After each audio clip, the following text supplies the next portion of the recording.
What's up, guys? My name is Eric. I'm the co-founder of Superline Wholesale, and this is our story. So the story actually begins before I was even born. My parents literally came here with nothing but $10 and a dream for a better life. And when they got here, they didn't have any family, they didn't have any friends, they literally had nobody.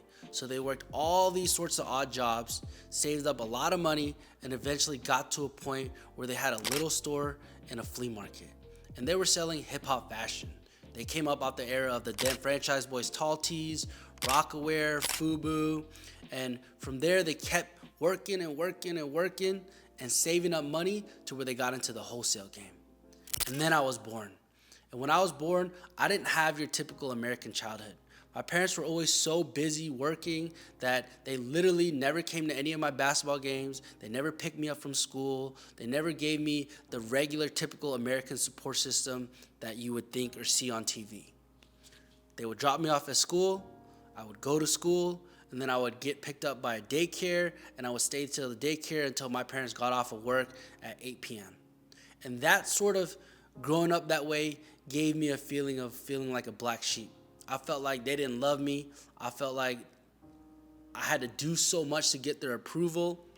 And that feeling also carried into my high school life.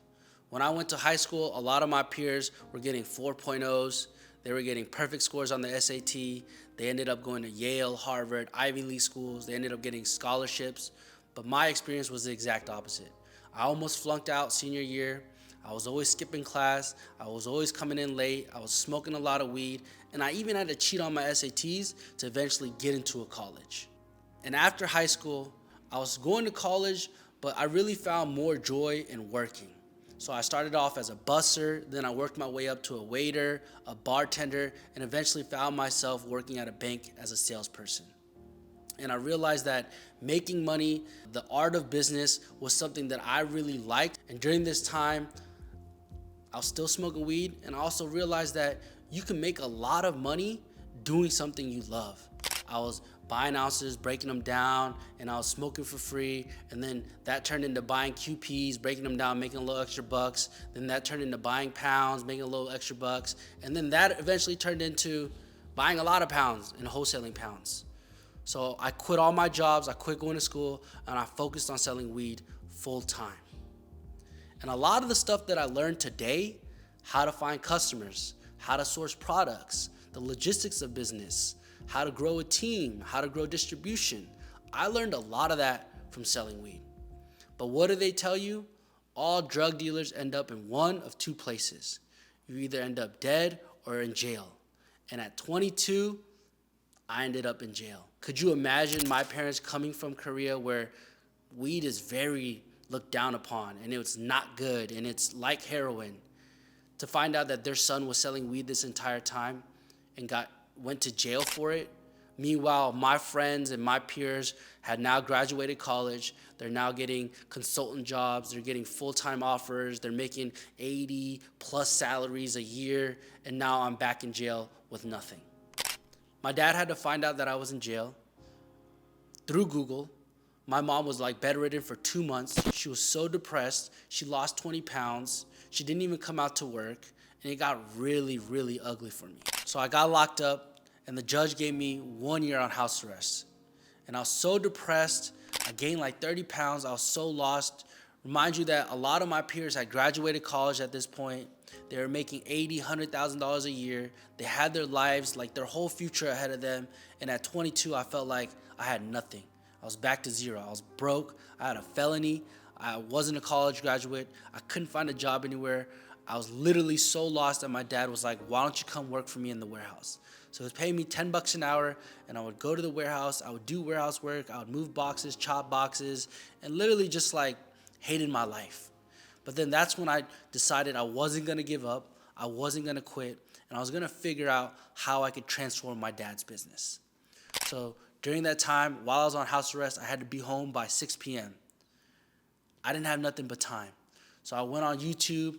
I learned everything that I could. I watched people like Bobby Hundreds, Virgil. I took all their classes. I listened to every single podcast. I went to trade shows. I would ask questions at trade shows. those reps, those people, they would literally laugh at me, or they would gatekeep information. They wouldn't want to share things. And one day I thought to myself, you know what? I'm going to come back to these trade shows, and they're going to respect me. They're going to want my business, and they're going to know who I am. So that little process of being on house arrest for a year was probably one of the best things for me, because that's when I developed a lot of skills. I learned about what heat press was. I learned about Adobe Photoshop, Adobe Illustrator, and I learned all these things without going to school, without getting a degree, without investing money in any classes. Literally all the free game that's on the internet, I took it, I downloaded it into my brain like some matrix, and I started working on myself. Eventually, what I did was I started buying these shirts from Alpha Brothers for $3. I figured out how to use a vinyl cutter, so I made these patches. They were 25 cents. I was pressing them up. I was all in $3.25 because I had no labor fees, because I was the one pressing them. And I found this retail store. This lady had 5 stores, and this other dude, his family had 5 stores, so it was 10 stores total. I convinced him to sell my shirts on Net30, and for about a year straight, I was just selling them shirts. And literally my life consisted of me waking up, cutting vinyl, weeding vinyl, pressing t-shirts. That's what I did for a year, and I saved up $100,000. And from that point, I told myself that I wasn't really a great designer, right? I looked at people like Virgil, Bobby Hundreds, and a lot of these other creative people like God is Dope were coming up at the time. And I compared my skill set to their skill set, and I realized that I'm not that creative and I'm not that great. Everyone, when they get into the clothing space, wants to be like Virgil, and I did too. But it took a lot of hard lessons for me to realize that that's not what my skill set was. So that's when I transitioned into selling blanks. So I took the $100,000 and I bought 1 container of t-shirts. And the t-shirts, they were terrible. You wash them one time, they would shrink 3 inches. The backs were shorter than the fronts. The colors were all off. And I literally bought the container and I was like, what am I gonna do? I tried to sell the shirts, but nobody would come. The store, there would be like 4 people that would come a day. So for the next year, I took those shirts and I did the same formula. I printed vinyl on them and I sold them to those 10 retail stores. But this time, because I had bought the shirts at $100,000 in wholesale pricing, instead of paying $3 a shirt, I was getting the shirts for $2. So now my cost went down from $3.25 to $2.25. So I was making an extra dollar on everything that I was doing the year previous. So from there, I realized that in order for me to compete with the Alpha Brother or Sanmar or all these other wholesale distributors, I have to create blanks that those guys don't carry. And obviously, my niche, my market was hip hop, was black fashion, was the streets, was the hood, and that's what I knew and that's what I loved. But a lot of these guys like Alpha Brother, Jim, Karen, the execs up there, they don't know about that. They're not on World Star. They're not on Shade Room. They're not on Academics. You know what I'm saying? They're watching the AJC. They're watching Fox 5. So they're so out of the loop on street culture and street fashion. So that's when I shifted my mind on, okay, let me go make some blanks that these companies aren't doing. So the next load, what I did is I invested in a container of hoodies and joggers, because I realized that these companies all have hoodies, but they don't have the pants. And you and I know, the streets, the one thing we love is the sets. We love the outfits and the sets.